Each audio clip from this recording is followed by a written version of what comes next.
tinutukan ng sambayanan. Ano yan? Ano yan? Akala ko isa lang! Wala! Isa lang! Lahat sumama sa roller coaster na adventure sila sa loob ng bahay ni Kuya. At Arvin,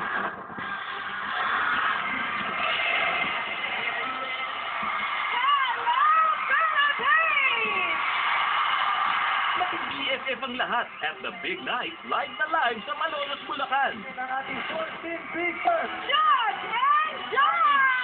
13 big placer, Roy! ang ating 15 big play Karen! At lahat pasabay na sinalubong ang BBB Teen Edition 4 Big Winner. Ating Teen Big Winner! Marta! Ang mga kabataang Pinoy na pinag-usapan at pinagkaguluhan, muling magsasama-sama. Live on ASA 2012, please welcome the Teen Ex-Housemates and the Teen Big Four of Pinoy Big Brother Teen Edition 4.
Claire, Claudette, Kit, Marik, Sophie, Beth, Alex, and Ryan! Of course, mga kapilya, kasama ang TV Team Big Four. We have George Zai, Rob, Karen, and of course, the big winner, Marta!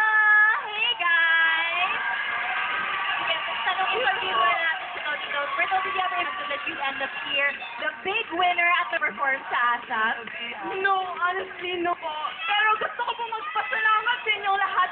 Dahil kung hindi dahil sa inyong lahat, wala pa ako dito ngayon. Thank you po! God bless! There we are from the fourth place, Iloilo to George Zai, Karen, and Roy. Ano ang greatest lesson na nakuha niyo from the Big Brother house? And ano yung advice niyo sa mga kabataang Pinoy? Just be yourself always. Yun lang po. Yun naman Ay, talaga. nako. Maging independent po talaga ang matutunan sa bahay ni Kuya at keep going on. Tama yan. Ang ganda-ganda ng energy nilang lahat talaga. Ay, Ha? yan ang Congratulations feeling. to you guys. Fairness. At meron pa? Okay, Roy, Karen? Roy, meron pang mga... Basta po ano, Si Roy? huwag mong makakalimutan yung pagpapatawad ko kaya. Okay, Karen? Baka po natutunan dito yung halagahan yung friendship. Kasi po, para sa amin yun. Dito po kami, oh. Ayun. Well, congratulations you guys and thank you for joining us here on ASAP. Ipagpatuloy nyo ang galing ng kabataang Pinoy. And mga kapatid, up next on ASAP, favorite at mahal na mga kabataang Pinoy, iligin na with the ASAP boyfriend, Enrique Hill, Khalil Ramos, and Daniel Padilla.